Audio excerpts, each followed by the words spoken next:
Welcome to the Nebrasketball Hour on the I-80 Club. I am Jack Mitchell. That is Kaleb Henry from HuskerMax.com.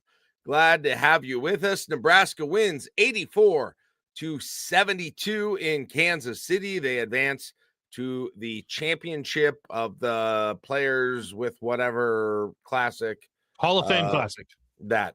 The players with Lupus Classic. Players with Yourself Classic. They win the first round, on to the second round. How's everyone's bracket doing? We had a big pool at work in terms of the Hall of Fame Classic. So I hope nobody's bracket is busted on this, but this is what we do here, and glad to have you with us.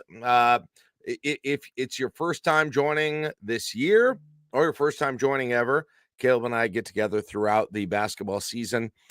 So far, the plan this year is to kind of get together when we can, sometimes right after games. Sometimes it's the day after a game. Sometimes it's right before a game. We're kind of working with our schedule, but nonetheless, we're here to talk Nebrasketball all season long, and we thank you for joining us. We wouldn't mind it. We would like it, in fact, if you went ahead and gave us a like and a subscribe to the I-80 Club YouTube page that you're watching us on right now. That would be of great benefit to us and to you too. So we'd love it. But Kaleb, let's get to this game. Nebraska 84-72. I guess I would describe this, now that it's over, as a tale of three games in some ways. You had the entirety of the first half. You had the first third of the second half, and then you had the second, or the last 2/3 of the second half, and Nebraska absolutely dominated that first half, the entirety of the first half. You could say in the first half, Nebraska took whatever punches New Mexico wanted to throw. We'll get to that in a second. New Mexico then dominated in that first third of the second half. Nebraska couldn't make anything. New Mexico got red hot. But Nebraska, did it get down to 4? Did it get to 4? Got to 4. 4. It got to 4. But and it did definitely feel tenuous at that point. But at some point, Nebraska got it back up to double digits, and it kind of felt like, okay, they're gonna be okay here. And Nebraska was ice cold for the beginning of the second half, and like I said, New Mexico was red hot. So we're going to break this thing down. If you are a subscriber to the I-80 Club, we'll be taking your comments on the Discord. If you're not a subscriber, if you want to have us read your comments, super chats are the way to do it on YouTube, and we will take those throughout the course of the show. And if you want to be like, hey, I want to do this throughout the course of the year, go ahead and subscribe to the I-80 Club, patreon.com/I-80 Club. But we're going to do these shows publicly, so you can watch them no matter what. I guess that's my breakdown, Kaleb. Three games within one. One was amazing for Nebraska. One was amazing for New Mexico. And then in the third, Nebraska was just the better team. So that's kind of how I look at the whole thing. Yeah. Overall, just kind of ugly. Like, it was just kind of an ugly night. Like, you had both teams just freezing cold for extended amounts of time. And that led to New Mexico having the run to cut it to 4 to start the second half. That's where Nebraska built a lead of 20 points in the first half. And it was like, oh, this is going to be out of control. And even then, when Nebraska was building that lead, midway through the first half, Nebraska had 6 turnovers. The Huskers had 5 turnovers in 40 minutes in Sioux Falls against Oklahoma. That was a huge difference tonight. Like, you can figure out which one of those teams is better. It's easily the Sooners are better than the Lobos. But you go through, and it makes a difference whether you're making your shots or not. And New Mexico wasn't, so Nebraska benefited from that. The Nebraska wasn't making shots. New Mexico benefited. And then Nebraska was just the better team to extend and hold on, and it ends up being 8 points because Jamarcus Lawrence hits a late 3, and I don't know what the line was, or if anyone's saying it was 8.5, but there was an alternate line on Flip for 9.5. I don't know why I know that specifically. Actually, that is so dumb. I was very happy with he that. Tried his best. He tried his best to get it there. But it was ugly because of the turnovers, and it wasn't like sometimes you see turnovers and you go, that's an unfortunate one. Like sometimes you get a charge call. And it's like, that one kind of sucks. Or a guy acts like he's going to backdoor cut and then tries to step back out to the 3-point line, and you throw the ball for the back cut and he goes out of bounds. You're like, that kind of sucks. Mm-hmm. These were just ugly, sloppy, not taking care of the basketball turnovers. The number of times guys that you would think typically take care of the ball better, Jamarcus Lawrence, Sam Hoiberg, just making passes out on the perimeter where it's like you can't make a direct chest pass when they have a guy standing in between you. Like he's in the crease. So you have that already there. No communication. Rink Mass has the ball just taken away from him at the top of the key, and there's a run out from it. There were so many turnovers like that where you just went, like, where's your head at for this one? In the same way that you were able to take care of the ball on Saturday, was it because it was Oklahoma on the jersey and not New Mexico on the jersey? Like, was that some of it to where you weren't locked in to take care of the basketball? But you also had that stretch in the second half where Nebraska's cold. You already had the punch, and New Mexico was able to kind of recalibrate. Like, good for them that they were able to get to halftime because they were able to make adjustments. It wasn't something to where they really did. Yeah. So there was a minute and a half left in the first half. If this would have happened a minute and a half into the second half, it's much tougher to make those adjustments and get the rest of your team ready to go. Those other guys, especially those freshmen that are able to come out, and they were on fire and they were moving the ball around. But it did get a little chippier.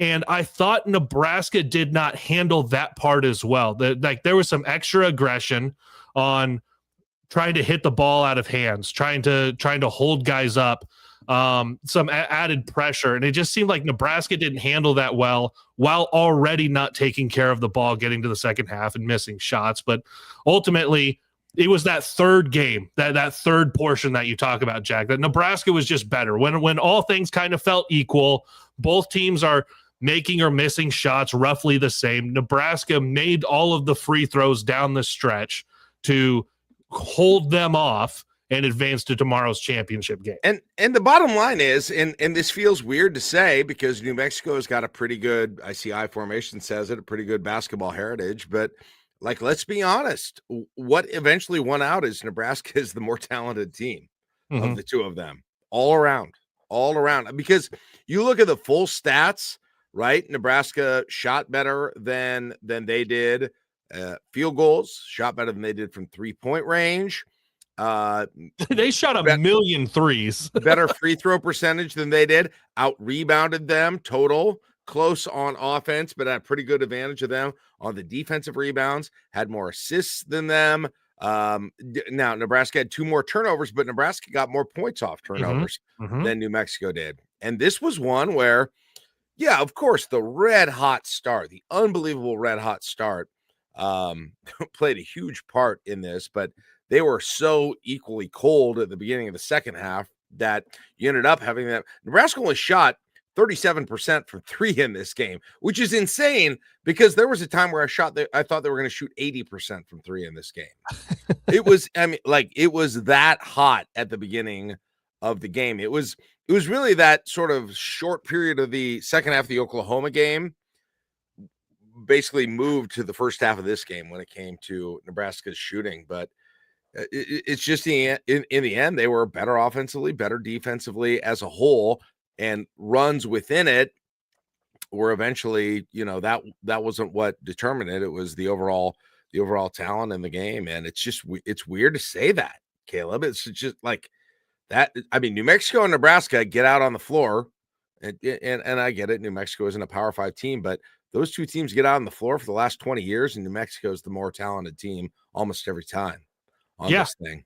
They really are. And they're coming off of, what is it? The last 2 years they've been in the NCAA tournament. It's a good program. Although that's program. And I don't think they brought like guys back. Like right, they're and they brought in the guy, the UC San Diego coach from last year, so it's a new coach. So it's new stuff They going had on. time with when Steve Alford was there years ago. Like they were really solid.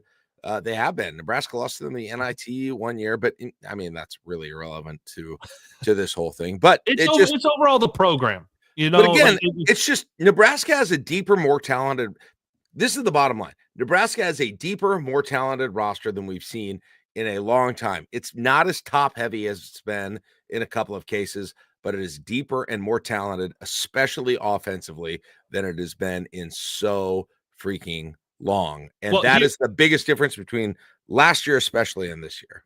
And that to that point, what did we see in Sioux Falls where you had the rotation in the second half and it's like, okay, it's pretty much these 6 guys, but it was no Connor Season and it was like 2.5 minutes of Frager. Yep. Frager scores 20 points off the bench tonight. Yeah, exactly. So as soon as he hits 4 threes. Jamarcus Lawrence with a career high 21 points. He also hits 4 threes. So you're looking at that going, okay, that's your 1-2 punch in a different way than you've had with Price and Rink. So it's like, okay, where is the rest of this depth? Okay, Connor Season can go off and where was he second half? Connor played more obviously than he did last week or on Saturday. So you're looking at that depth in a way that you're not just stuck with. And really last year, Jack, it was you're going to have these kind of 3, maybe 4 guys who can be that 5th. Okay, that guy's wasn't even that. Who maybe can you get on the floor? Kaleb. Like it's giant holes as soon as you're trying to go. Who's that next guy that's on the floor for you? Last year, Connor Season was the 3rd scoring option. Yes. Okay. Where is he this year in terms of a scoring option?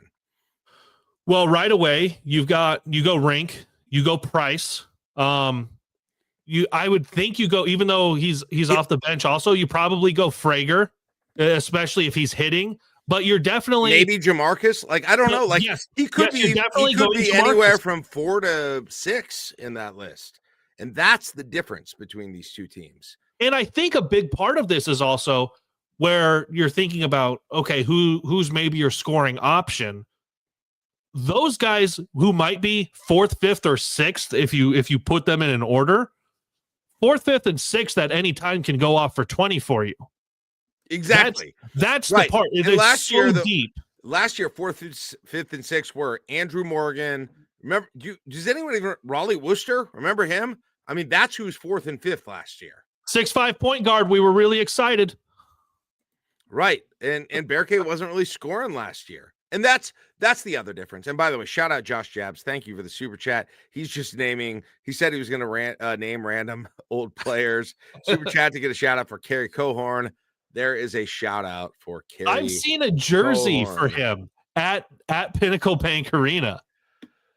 The Berke's improvement is the other thing about this. He is a different player than he was last year. I think he's lost some weight, but I just think when he got in foul trouble and they were taking him out, this team was different without him. Now, yes. Frager came in and actually filled some of that role that he plays, but Frager will have a little bit more difficulty defensively on some of those guys in the Big Ten that Berke is good to guard. Now, you probably get a little bit more from Frager offensively, but Berke's I don't think you can tell the story of this season so far without having one of the main headlines is Berke is a different player this year than he was last year. And I'm looking at the box score tonight, Kaleb, for Nebraska, and Berke had 5 points, not a ton, 7 rebounds, though, 1 assist. But man, it's just his defense is probably what is the biggest thing. It's just his defense is better. He just looks more athletic. I've been impressed with him, and you didn't get a ton from him in the second half. Again, he was in foul trouble a whole lot in that one. But my biggest takeaway now is just, wow, I didn't know coming into the season. I was like, is this going to be a down year compared to last year because they lost Bryce and Jawan? The team is way more complete than it was last year. Mm-hmm. I feel like I can confidently say that right now. Well, it's a lot of the stuff that we were going over coming out of the Oklahoma game on the, you have a ball handler, a point guard with Jamarcus Lawrence back in the way you didn't have last year. You have Rink Mast able to orchestrate the offense in the way you didn't have last year. You have Bear K, who took a while to kind of figure out his spot and get things. What is it like for him, life in Lincoln? And he started to figure that out, and then he got hurt. And then it was just, then that was gone for you also. So there's three things that you look at that late year stretch where everything went wrong and Nebraska misses the Big Ten tournament, ends up in the Crown, and then you reset and go from there. But those three right away are guys that you shouldn't have transferred Jamarcus, but I get it. But those are three that you could have had all out there last year that you didn't. And then you add in, what are you getting now with the development of Cale Jacobson? What are you getting now with the out of his redshirt year with Frager? And now you have the addition of a transfer in Price Sandford. And it's just like, okay, here are these missing pieces from last year that definitely could have been helpful that are all back, plus these new things and the development of guys. And the one thing that you mentioned, the defense for Bear K, where it's, we know, like, he can score when he gets going. And his only two shots were, he was like, yeah, I'm putting up these threes. And those were his only two missed shots. But his defense out there, and that is something that we talked about over the other day on the Nebrasketball Hour, is that it seems like guys, when they get to Nebraska and they go, and for him, it's not just he was here and he had the offseason. He's been here a whole year plus another offseason. Bear K's defense is showing up because of what is being taught at Nebraska.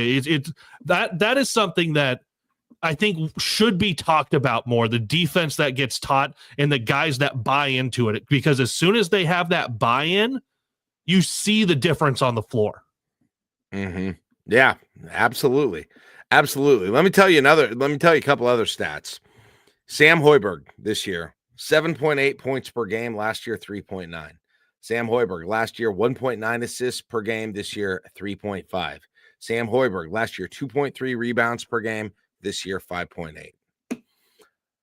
There are times, I will agree, when he is not productive offensively on the floor for you, but he has become so much more of a plus on this team than he was before. He had a very kind of specific, almost niche role in the past, but he is so much more of an all-around player. I think this year, at least his numbers would have seen that. But man, how many freaking rebounds does he get, Kaleb? Jeez, it's like, it's strange how he's able to find the ball or the ball's able to find him. But you're right. You're like the non-scoring stuff tonight with the 7 rebounds and he's always been a steal guy. He's been a steal guy, and he would get some assists. But like just the way he's kind of, his nose for the ball has gone further this year into more than just, defense, steals, lockdown, effort guy, to getting rebounds, and to have him be more of an all-around player and to be able to take a whole bunch more minutes, frankly. And I think here's where I think the difference is for him from a year ago. You could even say, even since the Crown, he has an aggression that he hasn't had. And there are still times he still does the thing where he dribbles onto the hoop and he drives into the paint and has no plan. That still drives me nuts. Yeah, he'll still do that. But there are also a lot of times where he drove in, and I forget who he dropped it off to. It maybe was Jamarcus. But he got New Mexico to call a timeout because he got all the way in there. Great pass to a cutter, wide open layup. Like that, there's an aggression to him with the ball in his hands that wasn't there before. He's looking for his shot a little bit more than he was before. Those are the things that we wanted, and they make him more of a weapon on offense. And it also opens up everyone else, because if he has a night where he goes for 15 plus again, yeah, we get to say again, then that opens up everyone else around him who we know are all kinds of weapons. Because when we do that list of what are your scoring options, your top 6, Sam's name isn't going to come up on that. But if he is one of your top 2 scorers, there are a lot of guys that got open because of him. He's got 7 rebounds in 7 or more rebounds in 3 of his last 5 games. Which is his career high, by the way. He's got to find a way to eclipse that 7 exactly. I guess 7 or more. I should say 7 exactly. Yeah, exactly 7. He's got to find a way to get that 8th rebound. And here's this is an interesting thing. He's only playing 3 more minutes a game more than he did last year. So far, 26 this year, 23 last year, and it's still a very small sample. But it's kind of he'll play in streaks, right? He played felt like he played almost the entire first half in Sioux Falls, and then really didn't play much in the second half. So the substitution patterns are really interesting with him as well. But again, this team's strength is, I think, twofold. There's 2 main things. I think number one, like I said last time we did the show, Rink Mast is a nightmare for teams to defend. It's and he didn't have his best night at all offensively tonight, right? I think that's more than fair to say. I'm going to pull up his numbers for tonight. He had 17 points, shot 50% from the field, 1 of 5 from 3. Yeah, he wasn't hitting threes, but he did, and he had only 2 assists. So yeah, 4 rebounds. So it wasn't his best night, but I still think him being on the court is just going to give people chances. He's just a nightmare, man. Like I saw him one of the plays tonight, his first half, he blew by a guy who finally decided to come out on him, and he blew by him and laid it up. And at the beginning, I think what really stood out, in addition to being red hot shooting at the beginning of the game, Kaleb, was just they won the rebounding battles at the beginning of the game. It evened out as the game went on a little bit, but I think the biggest thing is, man, New Mexico was cold at the beginning. They were not getting offensive rebounds. They ended up leading in offensive rebounds, but Nebraska, that's a big part of the reason they got off to that huge start. Every time they missed, they got 1 shot down the court. And there were some good shots. There were a lot that weren't great. The defense was really good during that portion of the game. Here's a number while looking at the box score that I'm appreciative of, and especially in the role he had to play tonight and potentially what this could mean going forward. We talk about the scoring for Braden Frager. The 20 points, only missed 2 shots, made 4 threes, also goes 4 for 5 at the free throw line. It's the 8 rebounds. The team high 8 rebounds that he grabbed into those 27 minutes. That to me is a place that he can carve some more space out for himself. Other than, all right, did you get on the floor? Did you find a way to score?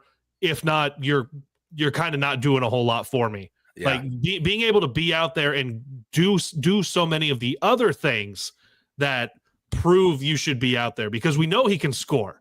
He does a weird clutch thing. I don't know if I've ever seen him just catch and shoot. He catches and passes or doesn't know if he wants to shoot, but he has such a good shot, and we know he can score the basketball. It's seeing those 8 rebounds that gives me a lot of encouragement for the rest of his game and what he can bring to the lineup. It's crazy. Let's say what it is. He is the most versatile player on the floor, probably. Oh, Rank Mast. Rank Mast is. Sorry, Rank. Yeah, well, he is, but other than that, he probably Stringer is. Can jump higher than Rank. Okay. Yeah, he's. Athletic. And again, he was kind of. That's crazy though. But on the other hand, Sioux Falls, they really don't have him for whatever injuries or whatever it was. But man, the fact that this team can afford 2 people in any game having an off night offensively, that is the difference again, because you can't. And that's what it was. There were 2. Frager had an off night. He really didn't play in Sioux Falls. Who else had an off night on that night? Occasion had an off night, right? But then tonight, Price has an off night offensively. Right? He was the guy, he was the huge, he had 8 points. He was 3 of 11 from the field, Kaleb. He did, made 1 3 out of 5. but you can afford to have two guys really have an off night and still have, in the end, a pretty solid 84 freaking points. I mean, like Barry Collier saw 84 points and we called off, everybody got off school the next day when that happened. Hey, we are almost 30 minutes into this. Your immediate impression when you saw the play, not the replay, not them going back to look at it, but the rebound comes down, Connor Essegian bounces off a guy, his head goes flying, he's down, they continue the play and let it all play out. Did you see it in real time? Like, what was your initial reaction? So, first of all, I want to shout out Bruce Shane for the super chat because I've been having it up here. Thank you, Bruce. He didn't say anything else, but we want to thank you for that. My first reaction, Kaleb, I didn't see the guy from behind. I thought, first of all, there was a foul on the guy in front of him. Like, I was mad at that. Really? Yeah. You were mad at the guy who grabbed the rebound and stood strong? There was like, rewatch it. It looked like the guy in front of him. Do you think he threw an elbow? Yeah, or? I thought there was some. I mean, I didn't think it was flagrant, but I thought it was a common foul. And I was like, I'm kind of surprised he went down that hard. And then I realized probably on the second replay what really happened. And I was like, what in the world is that guy? Like, what is he doing? And it seemed like one of the most unjustified cheap shots. I don't want to be a prisoner of recency. That was one of the most unjustified cheap shots I've ever seen. Right? I've seen cheap shots, of course. We've seen them. Yeah. But like, and from what I can tell, someone did post a video from earlier in that possession, and Essegian set kind of a hard screen, big, massive bully Connor Essegian, as he always does, right? I mean, good Lord, he set a hard screen, and I guess on that guy. It's funny, like, and that guy was their leading scorer, although I think their center is probably their best player, but he's their leading scorer, and like they played much better without him. They played so much, but it seemed like, and this is the part of them getting to have halftime to go be like, okay, here's where you guys are going to be. They seemed to play freer initially in the second half and a little bit more aggression, and they were also hitting their shots too. So like that helps everybody feel a little bit better about themselves. I saw it happen. Like right away I go, he just got hit in the face. And I was talking about the player who ultimately did it.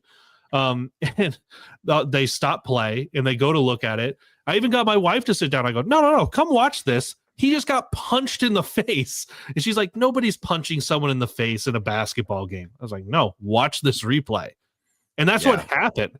And it's like, I want to try to understand the thought process of, even if it is retaliation for the hard screen from 170-pound soaking wet Connor Essegian, like, even if that's what the rationale is, dude, there are 1,000 ways to have a hard foul that doesn't get you ejected in a basketball game. Like, wild, man. You think that's not going to be seen? You freaking punch him in the back of the head? Like, at least do it sort of a dirty, like, wrestling type. I mean, man. It was in the middle of the basketball court. Everyone could see it. They had 5 different camera angles for it. And then to go over, and the coach is not, like, arguing for you. So, he didn't really have a whole lot of emotion, but it's like, he's not arguing for you. You're definitely wrong for this. And then he does what did I do? Why am I getting ejected? Like, what do you think you did? What do you cold cocked him in the back of the head? Oh my gosh. Now here's the weird part. And for anyone who has subscribed to the I-80 Club, encourage you to do that. You saw I found this during the game because I was trying to remember, was there a New Mexico fight recently? And I searched New Mexico punch basketball. Well, if you do that, it brings up results for 2 seasons ago, a New Mexico player punched a Liberty player. Last season, a New Mexico player punched a walk-on on a plane because he didn't like his seating arrangement. From his own team? Yes, his own teammate. 3 seasons in a row, a New Mexico player has had a punching incident.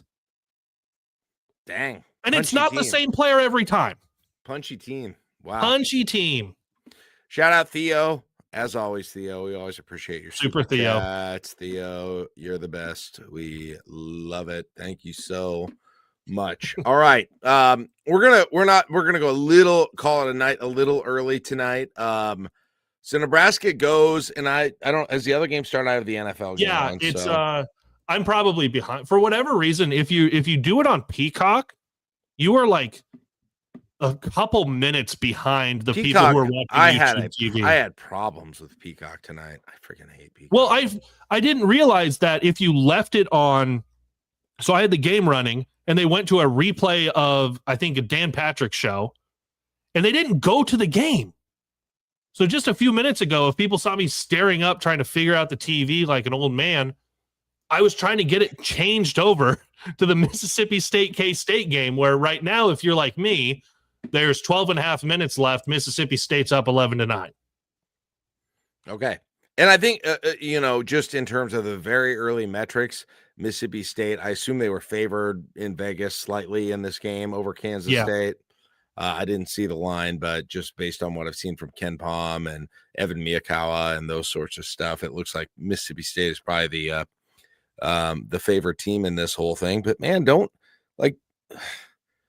if they could get Oklahoma, if they could get New Mexico in the winner of this game on neutral sites, all of them, you're putting together a little bit of a resume, Kaleb, that, in a non-conference situation, and pair it with a win over Creighton.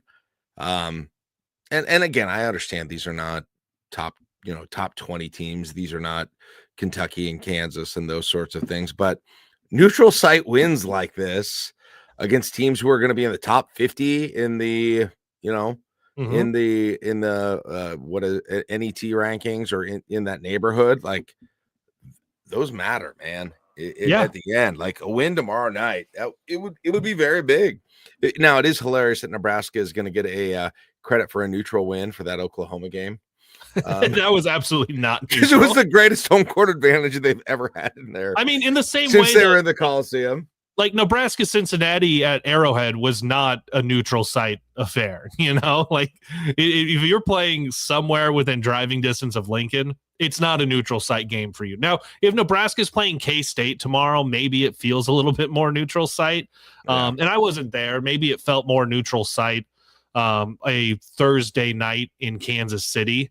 It was just looked empty. I was kind of like, man, I don't know how they sell the tickets made. The Nebraska fans were, but here's what you have is you get to continue to say you have the longest active win streak in the country, 9 games going back to last year. That's right. You also have an active win streak in neutral site games that is also at 9 games right now.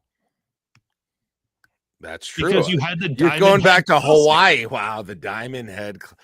People forget Diamond Head class. Don't forget the ore. And you didn't have a loss in the Big Ten tournament because you did not make the Big Ten tournament. Yes.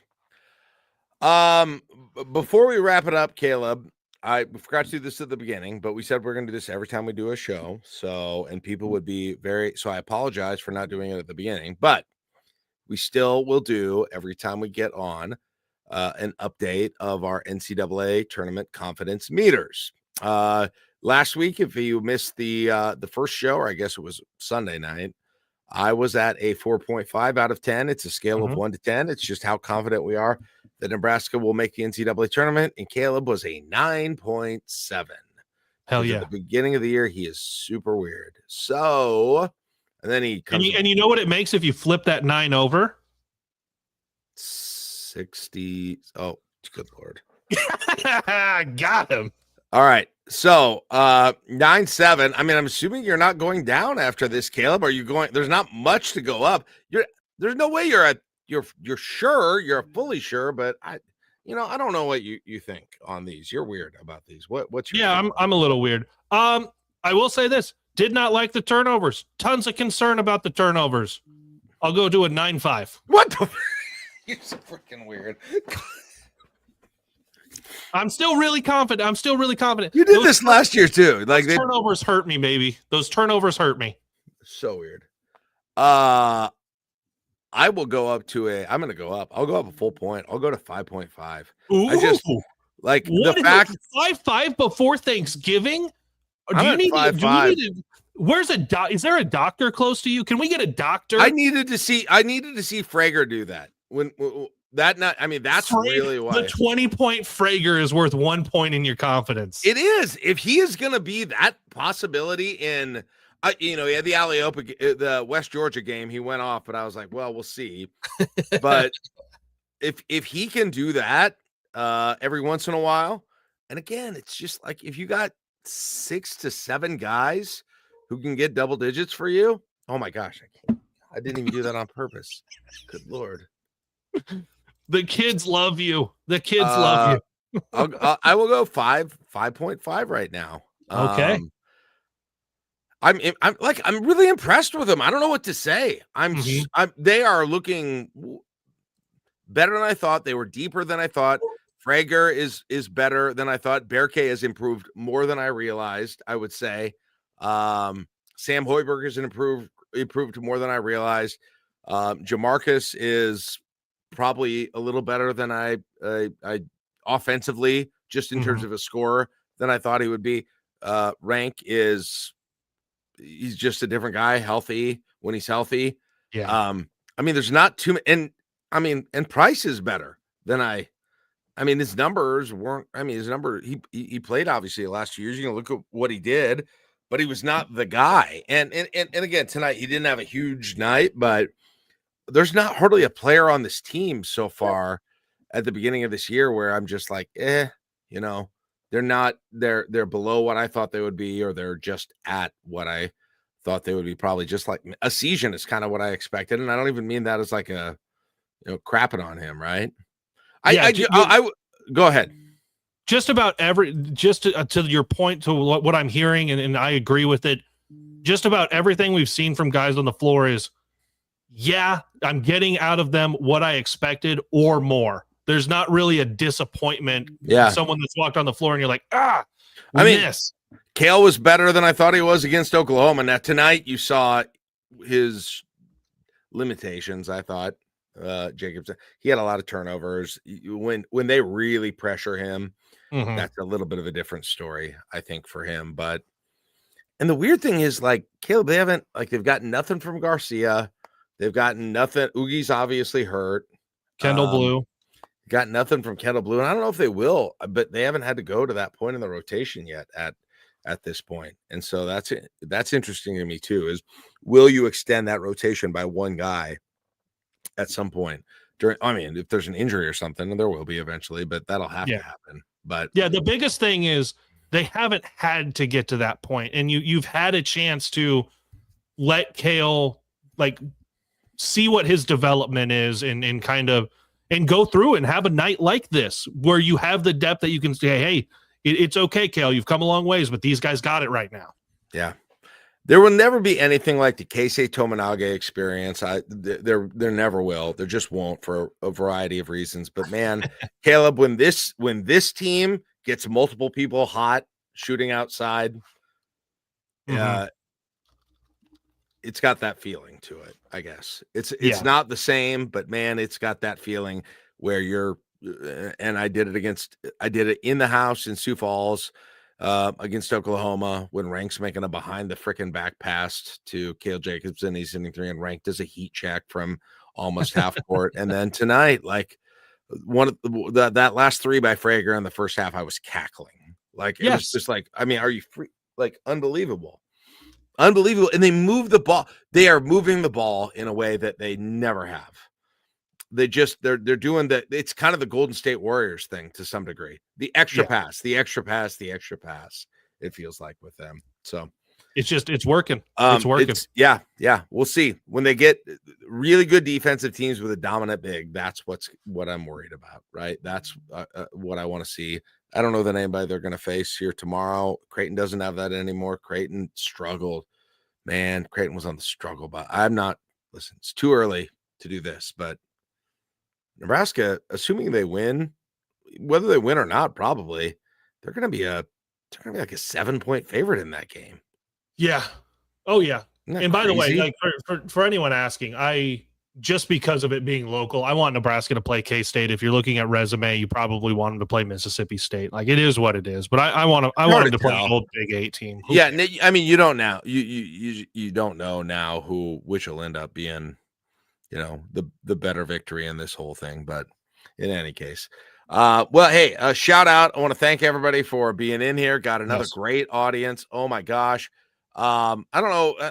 We'll have to talk about if we're going to try and do something tomorrow night. We'll update you if we are on the Discord, but it's going to be kind of like I've said before, sort of an what I would call an ad hoc situation, kind of making plans as we go. When the shows are, best way to do it though, if you're not in the Discord, if you're not a member, and these are free for everybody, but just subscribe to the page, set alerts. That would be the best way to find out. Watch our Twitter. Follow us on Twitter, because whenever there's going to be a show, we will put it up. Sometimes it'll be right after a game. Sometimes it'll be during the week. We're just trying to work all our schedules together, but we had a great response to the first show. And so we are going to keep doing those. We'll try and keep them as consistent and predictable for you as possible. And we've got volleyball late coming up for members as well. I assume Iowa came back and reverse swept Nebraska. No. What? At least a share, baby. At least a share. Nebraska won? Hey, much to the chagrin of the haters. When Nebraska basketball was up 25-7 in the first half, I was like, wow.